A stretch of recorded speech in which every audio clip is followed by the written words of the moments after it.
Maxime. Ce soir, elle s'éteindra pour les 4 prochaines années.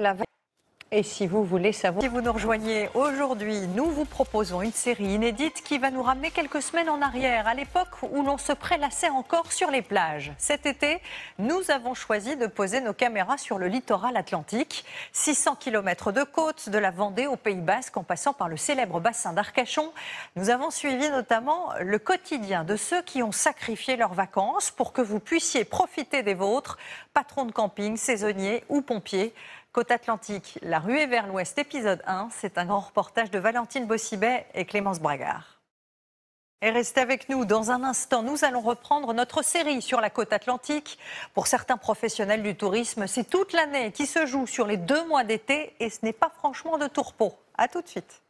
Et repartons sans attendre sur la côte atlantique que nous avons filmé cet été au plus fort de la saison touristique. À Biscarrosse, plus de 1500 vacanciers sont maintenant installés au camping.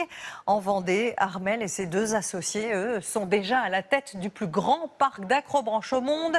Mais ils s'apprêtent à ouvrir un parc aquatique d'une centaine d'attractions. Tout cela sous la surveillance des pompiers. Côte Atlantique, la ruée vers l'ouest, épisode 2. Un grand reportage de Pauline Liétard et Maud Vallet. Et c'est la fin de grand reportage que vous pouvez retrouver sur notre plateforme TF1+. Je vous souhaite une très belle après-midi et je vous dis à tout à l'heure pour le journal.